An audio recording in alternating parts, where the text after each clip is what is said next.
اس نے اپنی نند کی بات کاٹ کر غصے سے کہا اور پھر کچن کی جانب پڑ گئی۔ کچن میں آ کر اس نے کھانے کے لیے کچھ بنانا چاہا جب اچانک اپنے پیچھے قدموں کی آہٹ سن کر وہ پلٹی، لیکن پیچھے پلٹتے ہی اس کی آنکھیں خوف سے پھیل گئیں۔ اس کی نند کچن میں آتے ہی بڑی سی چھری اٹھا کر اس کے قریب آ رہی تھی۔ مجھے آنکھیں دکھاؤ گی؟ اتنی ہمت آ گئی تم میں کہ تم مجھ سے اس لہجے میں بات کرو اور میری برابری کرو؟ اتنی اوقات ہے تمہاری؟ ایک دم سے اس کے پاس آ کر اس نے چھری اس کی گردن پر رکھی تو اس کا سانس حلق میں اٹکا۔ پیچھے ہٹو۔ خوف سے اس کی جان ہوا ہونے لگی تھی۔ پہلے تو بہت بول رہی تھی، اب کہاں گئی تمہاری زبان اور ہمت؟ اب بھی بول کر دکھاؤ مجھے۔ اس کی نند نے غصے سے بھڑکتے اس کی گردن پر چھری کا دباؤ بڑھایا تو تکلیف سے اس کے حلق سے سسکی نکل گئی۔ مجھے بچائیں۔ اس نے دروازے پر کھڑی اپنی ساس کو دیکھ کر کہا تو اس کی ساس تمسخر سے ہنسی۔ رو، گر گڑاؤ اور مجھ سے رحم کی بھیک مانگو، اپنے کل اور آج کے رویے کی معافی مانگو، پھر سوچوں گی کہ مجھے تمہیں معاف کرنا ہے یا نہیں۔ اس کی نند نے سرد لہجے میں کہا، جبکہ وہ آنکھیں بند کر اپنی گردن پائے گہرے کٹ کی وجہ سے ہونے والی تکلیف کو ضبط کرنے کی کوشش کرنے لگی۔ اس کی نند نے چھری ابھی تک اس کی گردن سے ہٹائی نہیں تھی بلکہ دباؤ بڑھاتی جا رہی تھی۔ اس نے ہاتھ ادھر ادھر مارتے کسی چیز کو پکڑنا چاہا تھا جب اچانک اس کے ہاتھ میں فرائی پین کا ہینڈل آیا۔ تم نے اچھا نہیں کیا، بالکل اچھا نہیں کیا۔ تکلیف سے اس نے کراتے ہوئے ساس پین کے ہینڈل پر گرفت مضبوط کی اور اس سے پہلے کہ اس کی نند کچھ سمجھ پاتی اس نے تیزی سے ساس پین اٹھا کر اس کے سر پر دے مارا۔ جہاں اس کی نند چیختی ہوئی چھری چھوڑ کر اپنا سر پکڑتے ہوئے پیچھے ہوئی، وہیں اس کی ساس بھی چیخ کر میری بچی کہتی ہوئی اپنی بیٹی کی طرف لپکی۔ اس نے تیزی سے بھاگنا چاہا جب اس کی چوٹی اس کی ساس نے دبوچ کر کھینچی۔ آہ! وہ کراہ کر پلٹی۔ تجھے زندہ نہیں چھوڑوں گی۔ پہلے میرے بیٹے کو کھا گئی، اب میری بیٹی کو مجھ سے دور کرنا چاہتی ہے۔ اس کی ساس نے اس کی چوٹی کو جھٹکا دیتے ہوئے زہر قند اور نفرت بھرے لہجے میں کہا تو اس نے اپنی تکلیف پر قابو پاتے ہوئے بنا سوچے سمجھے ان کو دھکا دیا۔ اس کی ساس اپنا توازن برقرار نہ رکھ پائیں اور پیچھے جا کر دیوار سے ٹکرائیں، جہاں لگا لوہے کا چھوٹا سا اسٹینڈ ان کے ماتھے پر لگا اور ایک بار پھر نیچے جا گری۔ نیچے گرتے ہی ان کا سر زور سے فرش سے ٹکرایا اور خون بہنے لگا، جسے دیکھ کر وہ بے ساختہ گھبرا گئی کہ خون کی مقدار بے حد زیادہ تھی۔ اس کی نند اپنا درد بھول کر اپنی ماں کی طرف لپکی اور چیختی ہوئی اسے بددعائیں دینے لگی۔ اس کی ساس بے سود تھیں۔ اسے بے ساختہ کسی انہونی کا احساس ہوا تو وہ تیزی سے کچن سے نکل کر باہر کی طرف بھاگی اور اسی حال میں گھر سے باہر نکل گئی۔ شام کے سائے ہر جگہ پھیل چکے تھے اور اندھیرا بڑھنے لگا تھا۔ اس کا ذہن تیزی سے سوچ رہا تھا کہ اسے کہاں جانا ہے، مگر کوئی جائے پناہ یاد نہ آئی تو وہ بے ساختہ رونے لگی۔ واپس اپنے سسرال نہیں جا سکتی تھی کہ اس کی نند اس کا حشر بگاڑ دیتی اور اگر پولیس اسے پکڑ لیتی تو وہ جیل نہیں جانا چاہتی تھی۔ اس کی ساس نہ بھی مرتی تو بھی وہ یقیناً اس پر قاتلانہ حملے کا الزام ضرور لگاتی اور جیل بھی بھجوا دیتی، اور جیل وہ ہرگز بھی نہیں جانا چاہتی تھی۔ باہر آنے کے بعد وہ اپنے سفید لون کے دوپٹے کو اچھے سے خود پر اوڑھ کر اور اپنے چہرے کو ڈھانپ کر گھر سے کافی دور آ گئی تھی اور اب مسلسل بھاگنے کے سے انداز میں تیز تیز چل رہی تھی۔ اس کا ارادہ دارالامان جانے کا تھا، لیکن اس کے پاس پیسے نہیں تھے جس سے وہ بس یا ٹیکسی میں بیٹھ کر سفر کر سکتی۔ گھبراہٹ اور خوف سے وہ مسلسل رو رہی تھی، جس سے وہ اتنی کمزوری ہو رہی تھی کہ اس کی آنکھوں کے سامنے مسلسل اندھیرا چھا رہا تھا، لیکن وہ ہمت بحال کرتی مسلسل چلتی جا رہی تھی۔ چلتے چلتے اسے 1 گھنٹہ ہو گیا تھا، مگر اب اس کی ہمت جواب دینے لگی تھی۔ پیاس سے اس کا برا حال تھا، تبھی اسے سڑک پار ایک ہینڈ پمپ لگا نظر آیا اور وہ پیاس بجھانے کی خاطر تیزی سے سڑک پار کرنے لگی تھی، لیکن ابھی وہ سڑک کے درمیان میں ہی پہنچی تھی جب اچانک اس کا سر بری طرح چکرایا اور وہ وہیں رک گئی۔ اس سے پہلے کہ وہ سنبھلتی، ایک گاڑی اس کے بالکل قریب آ کر رکی تھی، جس کے ٹائرز کے چرچرانے کی آواز فضا میں گونج اٹھی تھی، اور اگر وہ گاڑی نہ رکتی تو یقیناً اب تک اسے اڑا کر گزر چکی ہوتی۔ وہ جو پہلے ہی کمزوری سے نڈھال تھی اب خوف سے گر کر بے ہوش ہو چکی تھی۔ گاڑی والے کے علاوہ باقی سب بھی اس کی طرف لپکے تھے، مگر گاڑی والے نے تیزی سے سب کو پیچھے ہٹاتے اسے اٹھانا چاہا تھا تاکہ اس لڑکی کو اسپتال پہنچایا جائے، مگر گاڑی کا مالک مقابل پڑی بے ہوش لڑکی کا چہرہ دیکھتا دنگ رہ گیا تھا۔ یہ چہرہ تو مقابل کو اچھے سے ازبر تھا۔ کچھ ہی دیر میں وہ لوگ گھر پہنچ چکے تھے۔ چند ایک رسموں کے بعد منام کو المیر کے کمرے میں پہنچا دیا گیا تھا، جبکہ المیر اپنے دوستوں کے ساتھ بیٹھا ہنسی ٹھٹول کر رہا تھا اور ان کی چھیڑ چھاڑ سے محظوظ ہو رہا تھا۔ رات کے تقریباً 11 بجے وہ سب سے جان چھڑوا کر کمرے کی طرف بڑھا تھا۔ چونکہ فنکشن شام میں تھا تو گھر واپسی ہوتے ہوتے رات کے 10 بج گئے تھے اور 1 گھنٹہ رسموں میں صرف ہو گیا تھا۔ کمرے کے باہر راہنیاں کھڑی تھی جس نے اس سے بھاری نیک وصول کیا تھا اور پھر کمرے کے اندر جانے کی اجازت دی تھی۔ وہ اندر داخل ہوا تو ایک پل کو مبہوت رہ گیا کیونکہ پورا کمرہ گلاب کے تازہ پھولوں سے سجا ہوا تھا جن کی مہک پورے کمرے کو مہکا رہی تھی۔ جگہ جگہ کینڈلز بھی جل رہی تھیں جو کمرے کو مزید خوبصورتی بخش رہی تھیں، مگر اس سب سے بھی زیادہ منام کی موجودگی نے اس کے کمرے کو حسن بخشا تھا، جو دلہن کے روپ میں المیر کے لیے 16 سنگھار کیے بیٹھ کے بس میں گھونگھٹ اوڑھے بیٹھی ہوئی تھی۔ اسے دیکھ کر المیر کو اپنی روح تک میں سکون اترتا محسوس ہوا کہ یہ چھوٹی سی لڑکی اس کی کل متاع تھی۔ وہ قدم اٹھاتا ہوا شیروانی کے بٹن کھول کر اسے صوفے پر ڈال کر منام کے سامنے براجمان ہوا۔ اب وہ سفید رنگ کی شلوار قمیض میں ملبوس تھا۔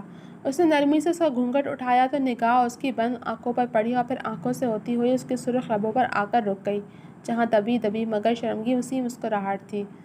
السلام علیکم۔ المیر نے دھیمے لہجے میں اس پر سلامتی بھیجتے اس کا جالی دار دوپٹہ اتار کر ایک سائڈ پر رکھا اور ساتھ ہی اس کو سرگوشی کی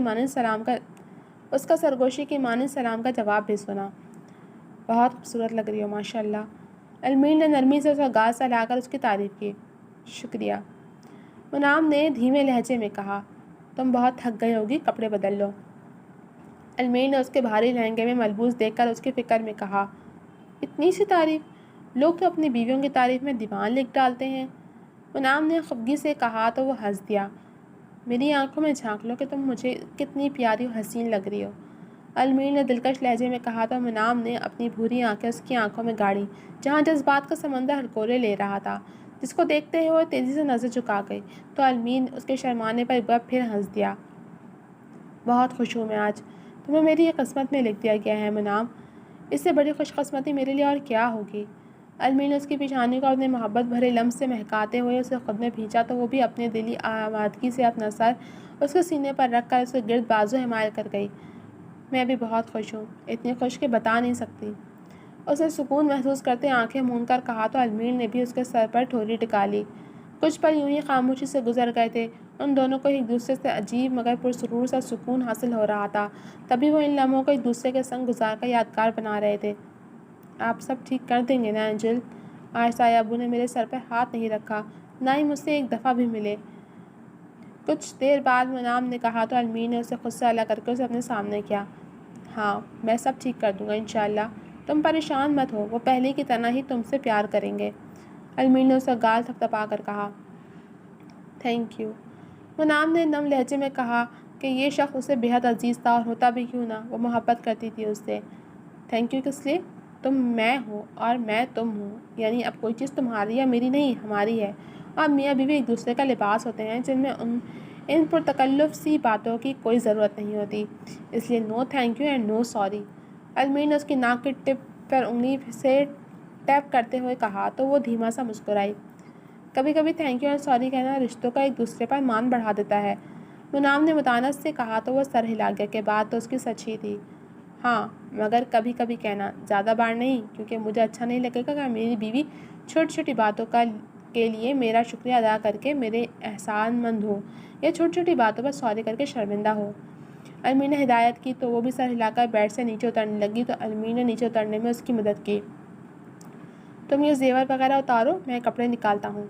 المیر اتنا کہہ کر الماری کی طرف بڑھ گیا تو وہ سر ہلا کر ڈریسنگ ٹیبل کے سامنے رکھے اسٹول پر بیٹھ گئی۔ المیر جب کپڑے لے کر آیا تو اسے یوں ہی اسٹول پر بیٹھے ہوئے پایا۔ کیا ہوا؟ المیر نے اسے یوں ہی بیٹھے دیکھ کر پوچھا۔ بیوٹیشین نے نہ جانے کتنی پنس لگا دی ہیں میرے سر پر دوپٹہ ٹکانے کو، آپ میری مدد کر دیں پلیز، اس کے بعد ہی یہ نیکلس وغیرہ اتار پاؤں گی، منام نے روحان سے لہجے میں کہا کہ پنس کو تلاش کرتے کرتے اس کے بازو دکھنے لگے تھے۔ ہاں، کیوں نہیں؟ المیر نرمی سے کہہ کر اس کی طرف بڑھا اور پھر اس کے دوپٹے میں لگی پنس اتارنے میں اس کی مدد کرنے لگا۔ جو وہ پنس نکالتا جا رہا تھا اس کی حیرت میں اضافہ ہوتا جا رہا تھا اور عجیب عجیب سے تاثرات بنا رہا تھا، اور آئینے میں اس کا عکس دیکھتی منام مسکرا رہی تھی کیونکہ وہ بہت کیوٹ لگ رہا تھا۔ دوپٹے میں اتنی پنس ٹھوکنے کی کیا ضرورت تھی؟ اگر لگ جاتی تو؟ اور وہ بھی چھوڑو، تمہارے جوڑے میں بھی اتنی ہی پنس ہوں گی، برداشت کیسے کی تم نے؟ المیر حیرت زدہ سا اور کچھ جھنجھلایا ہوا سا بول رہا تھا جس پر منام کھلکھلا کر ہنس دی۔ ابھی المیر دوپٹے کی بھی ساری پنس نہیں نکال پایا تھا بلکہ کچھ ہی اسے نظر آئی تھی جس کی وجہ سے دوپٹہ ابھی تک سر پہ ٹکا ہوا تھا۔ جی تو جناب، اب تک کے لیے صرف اتنا ہی۔ کیسی لگی آپ کو یہ ایپیسوڈ؟ کمنٹ سیکشن میں اپنی رائے کا اظہار ضرور کیجیے گا۔ ملوں گی آپ سے اگلے ایپیسوڈ کے ساتھ، تب تک کے لیے اللہ حافظ۔